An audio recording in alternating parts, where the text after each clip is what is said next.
Welcome to another Scan and Cut Saturday. This week I've combined it with an SVG Saturday, and it stems from a question that I asked on Facebook earlier in the week. The question comes from Sue Smith, and Sue asks how to use things like spirals as design elements, or at least that's how I understood the question, in Scan and Cut Canvas so that you can make different things yourself. So I've left on my blog an SVG file of a spiral. So what I've done here in Canvas Workspace is loaded that in using the SVG import, and I'll just zoom in so you can see a little closer there. This is a very simple single path design, so you can actually draw with this if you prefer, but what I'm going to do is add an outline in order to create a cuttable shape.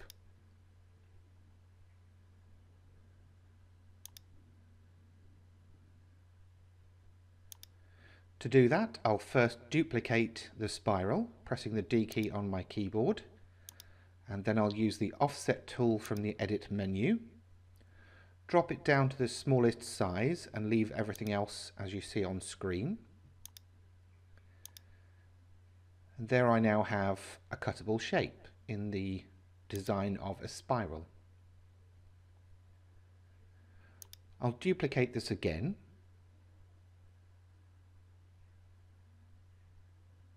and once more,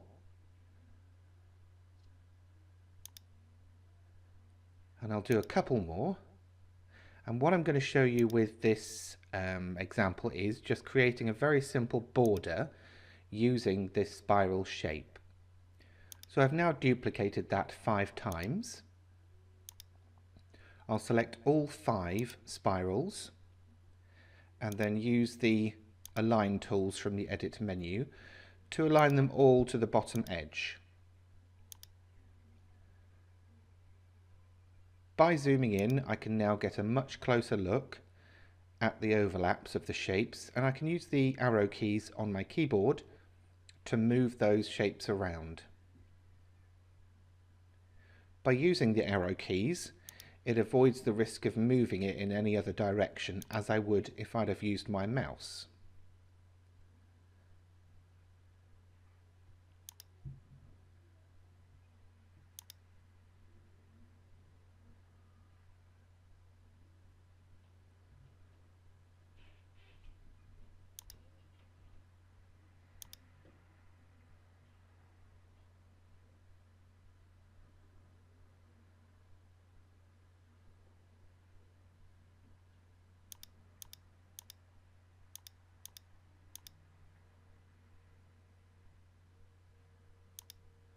I now have all 5 overlapping, so I will select all 5, and then from the edit menu I will choose weld, and that's now welded them all together into a simple border pattern. To move on from that, I'll bring on a basic square shape.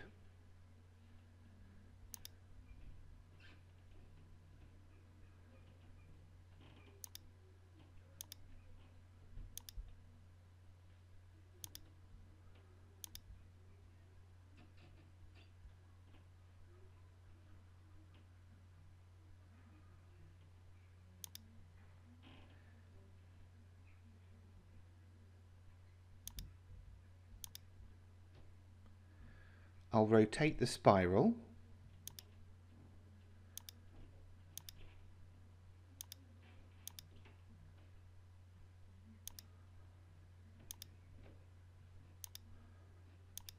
I will align them both to the left-hand edge, nudge the spiral down a bit, duplicate the spiral, flip the spiral, group the first spiral with the square, and then align the square to the second spiral.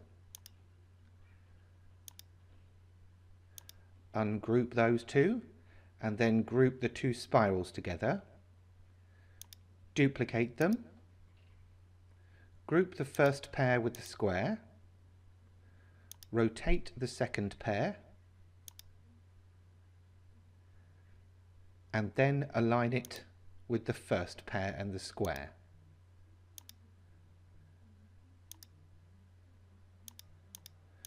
Ungroup the square and then group the two sets of spirals,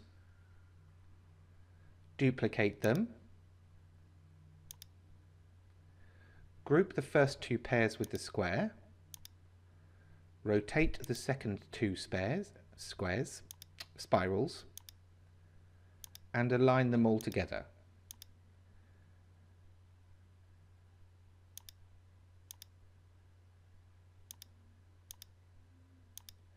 Ungroup all of the spirals, then select everything,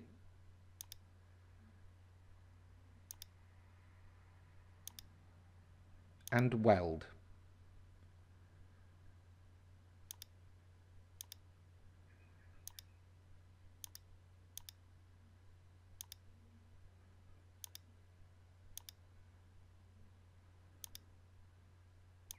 From the Edit menu, choose Offset Line.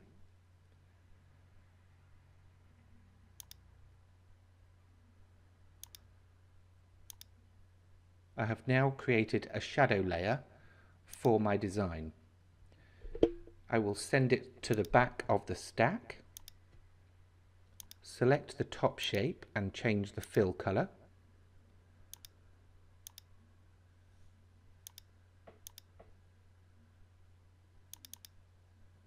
Double-click the background layer and then select a bunch of the nodes and delete those. This is to prevent the acute corners from causing problems when cutting.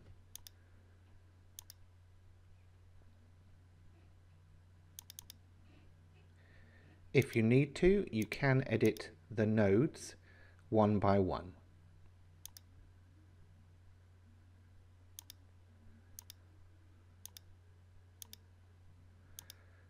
And there we have it. From one square and one spiral, we have a border, we have a card topper or a card front, and also a shadow layer.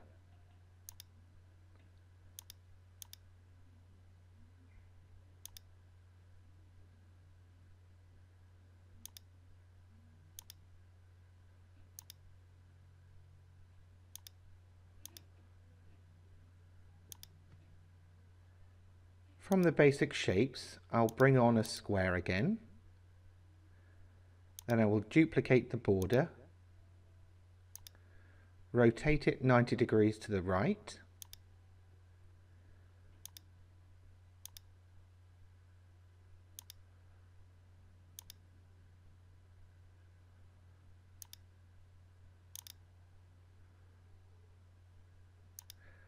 align it, and then I will nudge that shape over with the arrow keys on my keyboard.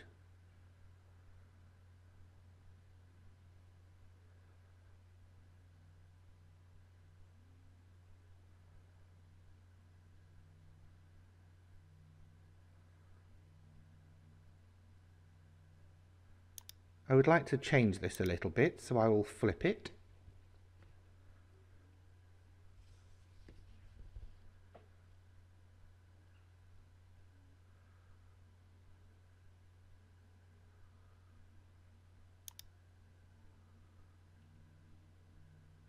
I would like them to be the same height. So I will use the Properties dialog box to check the height of both and then adjust one of those to be the same as the other.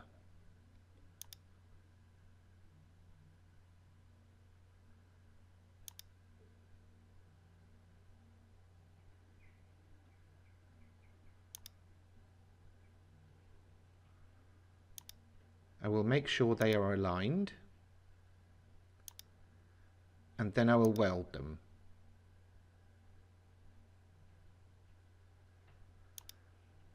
At the bottom of the design there is a strange outcrop,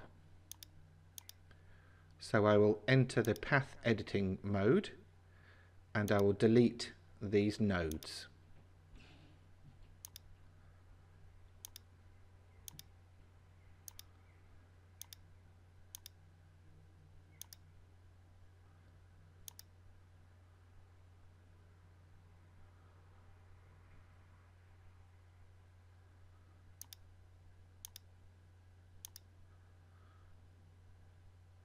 So there we have 3 ideas.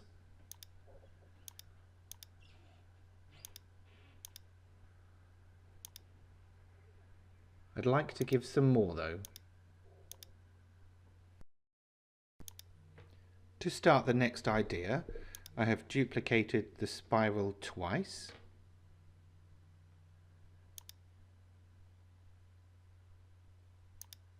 I have rotated it 90 degrees to the right and then flipped it.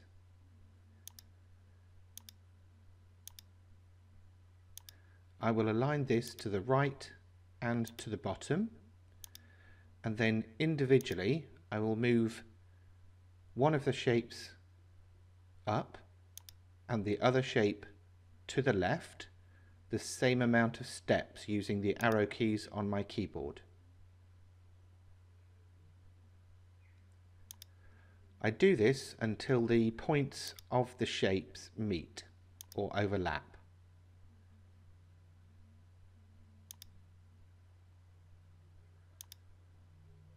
I then weld this together to form a new shape.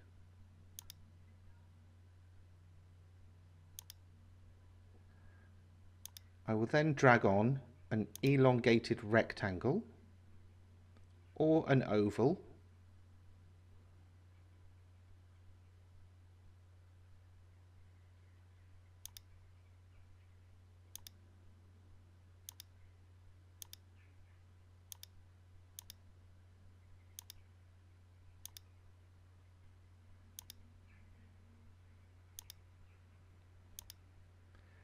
Then I will rotate the new shape and position it at the top of the rectangle.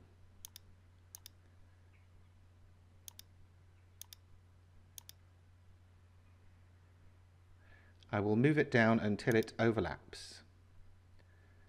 Then I will duplicate that shape and position it at the bottom of the rectangle. After selecting the 3 shapes, I will align them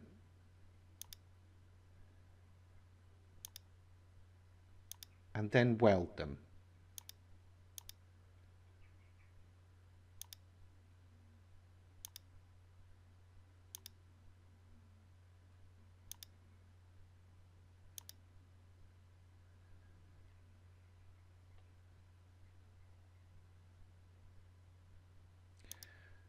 Let's try one more. I'll grab myself another spiral,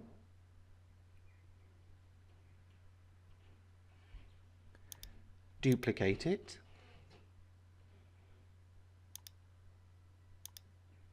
flip it, and then move that shape until it overlaps the first shape. I will then weld these together and fetch a basic square.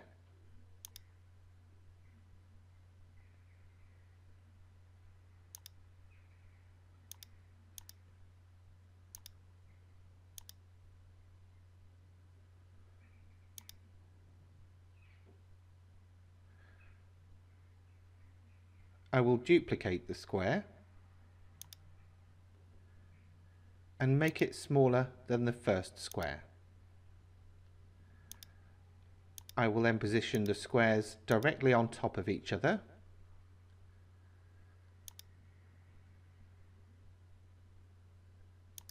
and use the subtract function from the edit menu.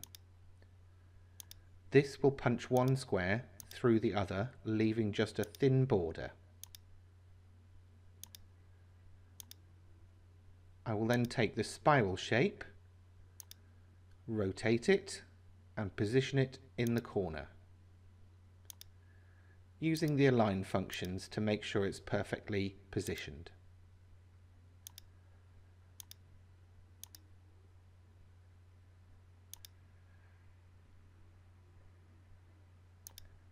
After duplicating the spiral shape,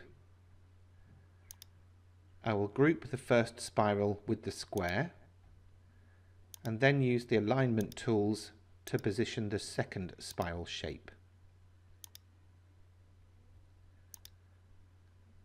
I will then ungroup the square and the spiral, zoom in very closely and enter the line editing mode for the spiral shape. I will delete some of the nodes, grab the last two and then drag those to the edge of the square frame.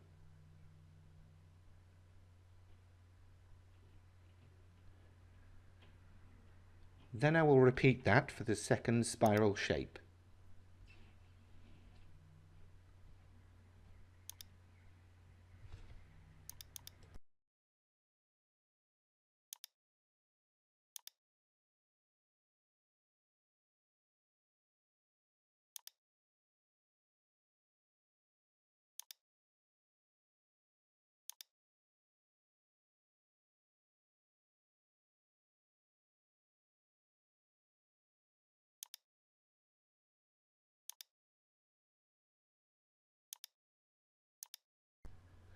Once I have everything sorted, I can go ahead and weld those two shapes to that square frame.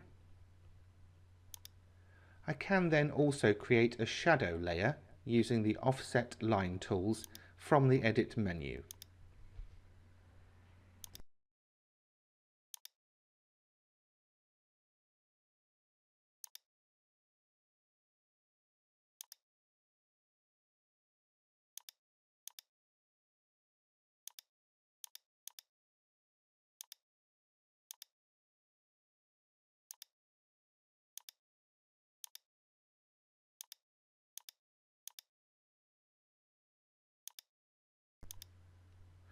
This gives me two extra ideas purely for card making.